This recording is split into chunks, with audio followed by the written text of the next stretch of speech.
വയറ്റിൽ പഴകിയ മലം കെട്ടിക്കിടക്കുന്നതിൻ്റെ ലക്ഷണങ്ങൾ എന്തൊക്കെയാണ്? വയറ് രാവിലെ തന്നെ ക്ലീൻ ചെയ്യാനായിട്ട് നമ്മൾ എന്തൊക്കെയാണ് ചെയ്യേണ്ടത് എന്നതിനെക്കുറിച്ചാണ് ഇന്നത്തെ എൻ്റെ ടോക്ക്. ഇത് doctor Jumana Haseen, doctor Jumana's homeo care, Vadakkencherry, Palakkad.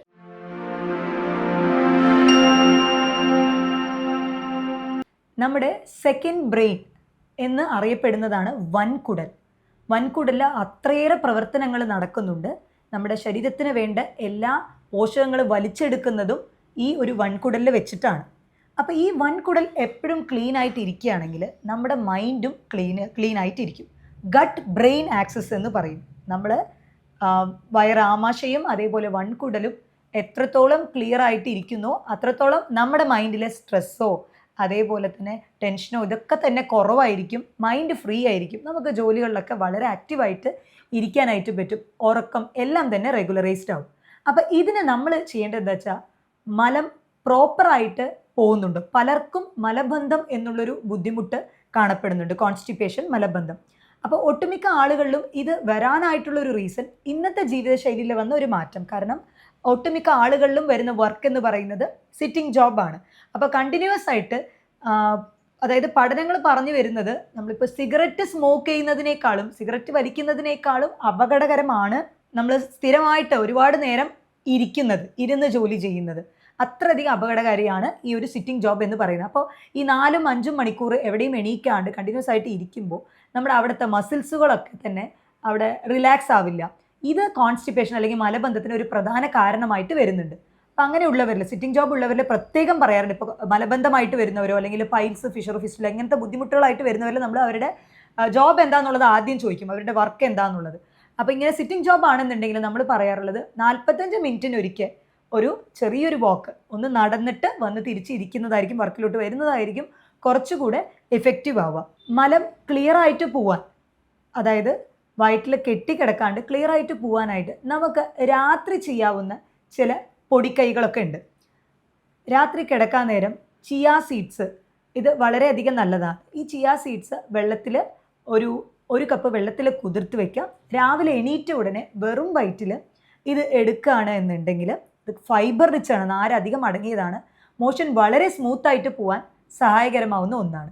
ഇനി അതല്ല, ചിലർക്കെങ്കിലും ഉണ്ടാവും, ഈ ഒരു വയറൊന്ന് ഇളക്കി കഴിഞ്ഞാൽ കുറച്ച് സമാധാനം ഉണ്ടാവും, വയറ് ഫുള്ളൊന്ന് ക്ലീൻ ആക്കി കഴിഞ്ഞിരുന്നെങ്കിൽ എന്ന് വിചാരിക്കുന്നവരുണ്ട്. കാരണം കണ്ടിന്യൂസ് ആയിട്ട് 1.5 ഓടം അല്ലെങ്കിൽ ചിലപ്പോൾ മലം ഫുള്ളായിട്ട് പോവാണ്ട് കെട്ടിക്കിടക്കുക, ഇങ്ങനത്തെ പ്രശ്നമുള്ളവരുണ്ട്. ഇവർക്ക് ഗ്യാസിൻ്റെ കംപ്ലൈൻറ്റും കൂടുതലായിരിക്കും. അപ്പോൾ ഇങ്ങനെയുള്ളവർക്ക് വയറ് ക്ലീൻ ചെയ്യണം എന്ന് പറയുമ്പോൾ പലരും മെഡിസിൻസ് ആണ് എടുക്കാനായിട്ട് പോകും, മരുന്നുകൾ എടുക്കും. അപ്പോൾ അത് ഒരുപാട് ലൂസ് മോഷനിലോട്ട് പോകും. പിന്നെ 2 ദിവസത്തിന് നമുക്ക് വർക്കിന് പോകാൻ പറ്റാത്ത അവസ്ഥ ഇങ്ങനത്തെ വരും. അതല്ലാണ്ട് ഇപ്പം നാച്ചുറലായിട്ട് വയറ് ഇളക്കി കളയാനായിട്ട് നമുക്ക് എന്താണ് എടുക്കുക എന്ന് നോക്കുകയാണെങ്കിൽ ആവണക്കിൻ്റെ എണ്ണ, കാസ്റ്റർ ഓയിൽ തലേദിവസം രാത്രി ഒരു ഗ്ലാസ് പാലിൽ മിക്സ് ചെയ്ത് എടുക്കുകയാണെന്നുണ്ടെങ്കിൽ അടുത്ത ദിവസം നിങ്ങൾക്ക് 2-3 പ്രാവശ്യം മലവിസർജനം ഉണ്ടാവും. എന്നാൽ അത് ക്ലിയർ ആയിട്ട് തന്നെ വയറ് ഫുള്ള് ക്ലീൻ ചെയ്യത്തക്ക രീതിയിൽ തന്നെ പോവാൻ സാധ്യത വളരെയധികം കൂടുതലാണ്. അതേപോലെ നമ്മൾ ഈ കെട്ടിക്കൊടുക്കുന്ന മലം ഫുള്ളായിട്ട് പോവാൻ രാവിലെ തന്നെ ക്ലീൻ ചെയ്യാൻ വേറൊരു ടിപ്പ് എന്ന് പറയുന്നത് നെയ്യിൽ ബ്യൂട്ടേറിക് ആസിഡ് ഉണ്ട്. ഇതൊരു ഷോർട്ട് ചെയിൻ ഫാറ്റി ആസിഡ് ആണ്. ഈ നെയ്യും അതേപോലെ ചൂടുവെള്ളം എന്ന് പറയുമ്പോൾ അത് പ്രത്യേകം ശ്രദ്ധിക്കണം. നമ്മൾ തണുത്ത വെള്ളത്തിനേക്കാൾ കൂടുതൽ ചൂടുവെള്ളത്തിലാണ് നമ്മൾ ഈ നെയ്യ് ആഡ് ചെയ്തിട്ട് ഒരു 1-2 ടീസ്പൂൺ നെയ്യ് ആഡ് ചെയ്തിട്ട് രാവിലെ കഴിക്കേണ്ടത്. ഇത് ഒരു ലാക്സേറ്റീവ്, അതായത് ഭയങ്കര സ്മൂത്ത് ആയിരിക്കും. വൻകുടലിലുള്ള ആ ഒരു ഡ്രൈനെസ്, വരൾച്ചയൊക്കെ അത് നികത്താനായിട്ടും അതേപോലെ തന്നെ വാസോഡൈലേഷൻ എന്ന് പറയും. ഈ ചൂടുവെള്ളം നമ്മൾ കുടിച്ചു കഴിയുമ്പോൾ അവിടുത്തെ മസിൽസും അതേപോലെ രക്തക്കുഴലുകളൊക്കെ ഒന്ന് വികസിക്കുകയും അത് കെട്ടിക്കിടക്കുന്ന മലം ഈസി ആയിട്ട് പുറത്തു പോകാൻ സഹായകരമാവുന്ന ഒന്നുമാണ്. അപ്പോൾ ഈ ഒരു ടിപ്പ് നിങ്ങൾക്ക് ട്രൈ ചെയ്യാവുന്നതാണ്. ചിലരെങ്കിലും ചോദിക്കാറുണ്ട്, ഡോക്ടർ ഈ മലം എന്താണ് ഇങ്ങനെ കെട്ടിക്കിടക്കുന്നത്, എന്താ എനിക്ക് ആ ഒരു പോയ സെൻസേഷൻ ഇല്ല, പോയതിന് ശേഷം പിന്നെയും പോണം എന്നൊരു തോന്നൽ. ഇതൊക്കെ ഒട്ടുമിക്ക ആളുകൾ ഇപ്പോൾ കണ്ടുവരുന്നുണ്ട്. IBS എന്ന് പറയും. ചിലർക്ക് ഇറിറ്റബിൾ ബവൽ സിൻഡ്രോം, അതായത് വയറ്റിന്ന് പോയതിന് ശേഷം പിന്നെയും പോകണം എന്നുള്ളൊരു തോന്നൽ. എന്തെങ്കിലും ഭക്ഷണം കഴിച്ചാൽ ഉടനെ, രാവിലത്തെ ബ്രേക്ക്ഫാസ്റ്റ് കഴിക്കും, കഴിച്ച ഉടനെ തന്നെ അവർക്ക് ടോയ്ലറ്റിൽ പോകണം. അപ്പോൾ ഇത് ഇറിറ്റബിൾ ബവൽ സിൻഡ്രോം എന്നാണ്. അവിടുത്തെ ആ ഒരു ലൈനിങ്, നമ്മുടെ വൻകുടലിലെ ആ ഒരു ലൈനിങ്, അതിൻ്റെ മ്യൂക്കസ് എന്നൊക്കെ പറയും, അതൊക്കെ വീക്ക് ആവുന്നത് കൊണ്ട് ചിലർക്ക് ഈ ഒരു ബുദ്ധിമുട്ടുണ്ടാവും. അപ്പോൾ ഇറിറ്റബിൾ ബവൽ സിൻഡ്രോം IBS ഉള്ളവരാണ് എന്നുണ്ടെങ്കിൽ അവർ കൂടുതലും ഭക്ഷണത്തിൽ പ്രോബയോട്ടിക്കുകൾ അധികം ഇൻക്ലൂഡ് ചെയ്യാനായിട്ട് ശ്രദ്ധിക്കുക. പ്രോബയോട്ടിക്കുകൾ എന്ന് പറയുമ്പോൾ നമ്മൾ ഈ തൈര് യോഗട്ട് മാത്രമല്ല, നമ്മൾ കഴിക്കുന്ന ഈ അപ്പം, ഇഡലി, ദോശ ഇതൊക്കെ തന്നെ പുളിപ്പിച്ച മാവാണ്, ഫെർമെൻറ്റഡ് ആയിട്ടുള്ള പുളിപ്പിച്ച മാവാണ്. അപ്പോൾ ഇത് നല്ലതാണ് നമ്മുടെ ദേഹത്തിന്, നമ്മുടെ വൻകുടലിൽ നല്ല ബാക്ടീരിയകളെ അധികം ഉൽപ്പാദിപ്പിക്കാൻ സഹായകരമാവുന്ന ഒന്നാണ്. അപ്പോൾ അത് കഴിക്കുന്നതും ഈ ഒരു IBS എന്ന് പറഞ്ഞ ഇറിറ്റബിൾ ബവൽ സിൻഡ്രോം ഇല്ലാതാക്കാൻ സഹായിക്കും. അതേപോലെ തന്നെ കുറച്ച് എരി കൂടുതലായിട്ട് കഴിക്കുക, അതും അല്ലെങ്കിൽ പാല്, ചിലർക്ക് മിൽക്ക് ഇൻടോളറൻസ് എന്ന് പറയും, ലാക്ടോസ് ഇൻടോളറൻസ്, പാല് കഴിക്കുമ്പോൾ ഇങ്ങനത്തെ പ്രശ്നം വരുന്നവരുണ്ട്. പൊതുവേ പാലിൻ്റെ പ്രോട്ടീൻ, കെസീൻ എന്നുള്ളൊരു പ്രോട്ടീൻ, അതിനെ ദഹിക്കാനുള്ള ഒരു ശേഷി എന്ന് പറയുന്നത് നമുക്ക് ഒരു ചെറുപ്രായം കഴിഞ്ഞതോടുകൂടി അത് നഷ്ടപ്പെട്ടു തുടങ്ങും. ഒരു 5 years അതിനുള്ളിൽ വരെ മാത്രമേ, മാക്സിമം 5 to 10 years വളരുന്ന കുട്ടികളുടെ ടൈമിൽ മാത്രമാണ് നമുക്ക് ആ ഒരു പ്രോട്ടീൻ, കെസീൻ പ്രോട്ടീനെ ഡൈജസ്റ്റ് ചെയ്യാനായിട്ട് നമ്മുടെ ശരീരത്തിൽ പ്രോപ്പറായിട്ട് ഉള്ള മെക്കാനിസം ഉണ്ടാവുള്ളൂ. അത് കഴിയും തോറും അതിൻ്റെ ഒരു ദഹനശേഷി കുറയും.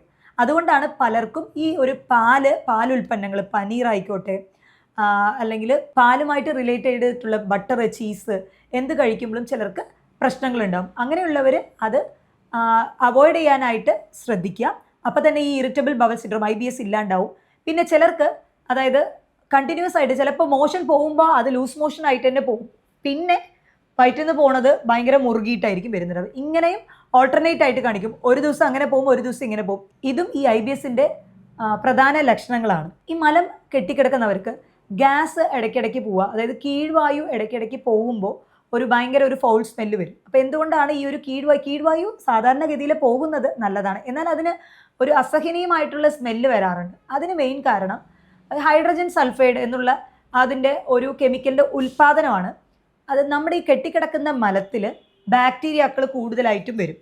അതിലിപ്പോൾ നമ്മൾ കഴിക്കുന്ന ഭക്ഷണത്തിൽ ഇപ്പോൾ സൾഫർ അടങ്ങിയിട്ടുള്ള ഭക്ഷണമുണ്ട്. ഇപ്പോൾ സൾഫർ അടങ്ങിയിട്ടുള്ള ഭക്ഷണം എന്ന് പറയുമ്പോൾ നമ്മൾ ഇറച്ചികളിൽ, അതേപോലെ വെളുത്തുള്ളി, അതേപോലെ വലിയുള്ളി, ഇതിലൊക്കെ തന്നെ സൾഫർ കണ്ടൻറ്റ് കൂടുതലാണ്.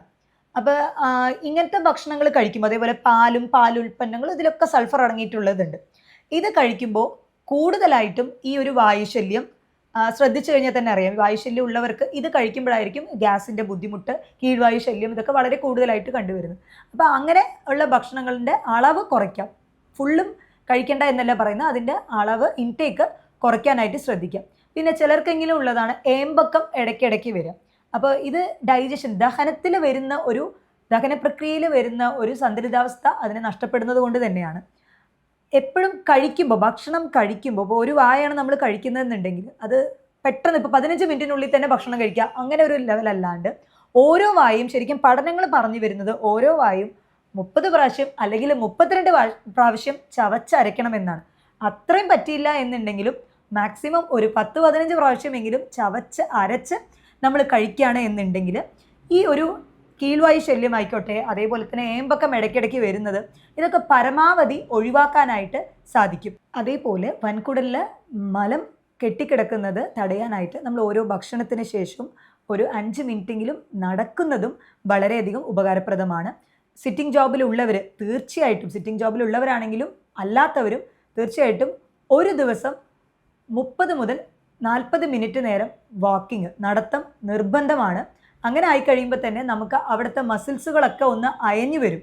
അപ്പോൾ ഈ മലബന്ധം, ആ മുറുക്കം ഒന്നും ഇല്ലാണ്ടാവും. ഭക്ഷണം കഴിക്കുമ്പോൾ എപ്പോഴും അതിൻ്റെ ക്വാണ്ടിറ്റി ശ്രദ്ധിക്കുക. നാരുകൾ അടങ്ങിയിട്ടുള്ള ഭക്ഷണമുണ്ടോ? ഇപ്പം നോൺ വെജ് നിങ്ങൾ കഴിക്കുന്നുണ്ടെന്നുണ്ടെങ്കിൽ ഓക്കെ, ഇപ്പോൾ ബീഫ്, മട്ടൺ അതൊക്കെ സ്ഥിരമായിട്ട് കഴിക്കുന്നവരുണ്ടാവും. അങ്ങനെ ഉണ്ടെന്നുണ്ടെങ്കിൽ അതിൻ്റെ ഒപ്പം തന്നെ ഇലക്കറികൾ ആഡ് ചെയ്യുക. അതുപോലെ തന്നെ പൈനാപ്പിളിൽ ബ്രൊമിലിൻ എന്നുള്ളൊരു എൻസൈം ഉണ്ട്. അപ്പോൾ ഇത് നമ്മൾ കഴിക്കുന്ന പ്രോട്ടീൻ ഉണ്ടല്ലോ, നമ്മളിപ്പോൾ നോൺ വെജ് എന്തെങ്കിലും കഴിക്കുന്നുണ്ട് എന്നുണ്ടെങ്കിൽ അതിനെ ബ്രേക്ക് ഡൗൺ ചെയ്യാനായിട്ട്, അതിനെ ദഹിപ്പിക്കാനായിട്ട് ഈ ഒരു പൈനാപ്പിളിലുള്ള ബ്രൊമിലിൻ എന്നുള്ള എൻസൈമിന് കഴിവുണ്ട്. അപ്പോൾ പൈനാപ്പിൾ കൂടെ എടുക്കാം. ഇലക്കറികളാണെങ്കിലും അതും, അല്ലെങ്കിൽ കുക്കുംബർ എന്ന് പറയുന്നത് നമ്മുടെ കക്കരിക്ക ഭക്ഷണത്തിൽ ഉൾപ്പെടുത്താനായിട്ട് ശ്രദ്ധിക്കുക. ഇതിൻ്റെ കാലറി കണ്ടന്റും കുറവാണ്. ഓൾമോസ്റ്റ് 0 calories ആയിട്ടാണ് നമ്മൾ കക്കരിക്കയൊക്കെ കാൽക്കുലേറ്റ് ചെയ്യുന്നത്. അപ്പോൾ നോൺ വെജ് കഴിക്കുന്നവരാണെന്നുണ്ടെങ്കിൽ കൂടെ സാലഡും കൂടെ സൈഡിൽ വെക്കാം. അങ്ങനെയാണെന്നുണ്ടെങ്കിൽ നിങ്ങൾക്ക് ഈ ഒരു മലബന്ധം ഒഴിവാക്കാനായിട്ട് സാധിക്കും. അതേപോലെ ഇറിറ്റബിൾ ബവൽ സിൻഡ്രോം പോലെ തന്നെ വേറൊന്നാണ് ഇൻഫ്ലമേറ്ററി ബവൽ ഡിസീസ് എന്ന് പറയും. അതായത് ക്രോൺസ് ഡിസീസും അൾസറേറ്റീവ് കൊളൈറ്റിസും, ചിലർക്ക് വൻകുടലിൽ അവിടെ ഇവിടെ ആയിട്ട് പുണ്ണുകൾ ഉണ്ടാവുക, ഇങ്ങനത്തെ കണ്ടീഷൻ ഉണ്ട്. അങ്ങനെയുള്ളവരിൽ മലം പോകുന്ന സമയത്ത് രക്തം ഉണ്ടാവുക, ഇങ്ങനത്തെ ബുദ്ധിമുട്ടുകളും കണ്ടുവരുന്നുണ്ട്. അപ്പം അതിനുള്ള ട്രീറ്റ്മെൻറ്റ് എന്ന് പറയുന്നത് വേറെ തന്നെയാണ്. അത് ജീവിതശൈലിയിലെ മാറ്റങ്ങൾ മാത്രം വരുത്തിയാൽ പോരാ. അതേപോലെ IBS ഉള്ളവർക്ക് പിന്നീട് ഫിഷറോ അല്ലെങ്കിൽ പൈൽസോ ഒക്കെ വരാൻ സാധ്യതയുണ്ട്. അപ്പോൾ തുടക്കമേ തന്നെ നിങ്ങൾക്ക് ഈ ഗ്യാസ് ഇടയ്ക്കിടയ്ക്ക് കയറുന്ന ഒരു പ്രശ്നമുണ്ട് എന്നുണ്ടെങ്കിൽ ഭക്ഷണത്തിൻ്റെ ആ ഒരു ഷെഡ്യൂൾ മാറ്റാം, നേരത്തിന് കഴിക്കുക. കാരണം രാത്രിയുള്ള ഭക്ഷണമാണെങ്കിലും 6-7 മണി, മാക്സിമം 6 മണി 6:30 തന്നെ ഭക്ഷണം കഴിച്ചിട്ട് നമുക്ക് ഒരു ഇൻ്റർമീഡിയറ്റ് ഫാസ്റ്റിംഗ് എന്ന നിലയ്ക്ക് കുറേ നേരം നമ്മൾ ഭക്ഷണം കഴിക്കാതെ ഇരിക്കുമ്പോൾ ഓട്ടോമാറ്റിക്കലി നമ്മുടെ ദഹനപ്രക്രിയകളൊക്കെ ശരിയാവാൻ തുടങ്ങും. അപ്പോൾ അതും ശ്രദ്ധിക്കാം. വാക്കിങ് സ്ഥിരമാക്കുക. ഭക്ഷണത്തിന് ശേഷം ഒരു 10 മിനിറ്റ് വാക്കിങ് ശ്രദ്ധിക്കാം. ഭക്ഷണത്തിന് മുന്നേ വെള്ളം കൂടുതൽ കുടിക്കാണ്ടിരിക്കുക. അതേപോലെ ഭക്ഷണം കഴിച്ച ഉടനെ അല്ലാണ്ട് ഒരു 10 മിനിറ്റിന് ശേഷം വെള്ളം കുടിക്കാനായിട്ട് ശ്രദ്ധിക്കുക. ഭക്ഷണത്തിൽ കാർബോഹൈഡ്രേറ്റ് ഉണ്ടോ, അതായത് അന്നജം ഉണ്ടോ, കൊഴുപ്പുണ്ടോ, പ്രോട്ടീൻ ഉണ്ടോ എന്നുള്ളതിനേക്കാൾ ശ്രദ്ധിക്കേണ്ടത് ഫൈബർ ഉണ്ടോ. ഏത് ഭക്ഷണം നിങ്ങൾ കഴിക്കുകയാണെങ്കിലും ഫൈബർ ഉണ്ടോ എന്ന് ശ്രദ്ധിക്കുക. അങ്ങനെ ഇല്ലെങ്കിൽ ഫ്രൂട്ട്സ് ആയിട്ടോ അതല്ലെങ്കിൽ ചീര, സാലഡുകളായിട്ട് എന്തായാലും നിങ്ങളുടെ ഭക്ഷണത്തിൽ അതും കൂടെ ഉൾപ്പെടുത്താനായിട്ട് ശ്രദ്ധിക്കാം. ഞാൻ ആദ്യം പറഞ്ഞ പോലെ രാവിലെ വെറും വയറ്റിൽ നെയ്യ് ആഡ് ചെയ്യുന്നത് നല്ലതായിരിക്കും. നെയ്യും ചൂടുവെള്ളത്തിൽ മിക്സ് ചെയ്ത് കഴിക്കുന്നത് നല്ലതായിരിക്കും. കൊളസ്ട്രോൾ ഉള്ളവർ അതേപോലെ BP ഉള്ളവരൊക്കെ ഒന്ന് ശ്രദ്ധിച്ച് ഉപയോഗിക്കാനായിട്ട് നോക്കാം. മറ്റൊരു ഹെൽത്ത് ടോപ്പിക്കുമായിട്ട് വീണ്ടും കാണാം. ഇത് doctor Jumana Haseen, doctor Jumana homeo care, Vadakkencherry, Palakkad.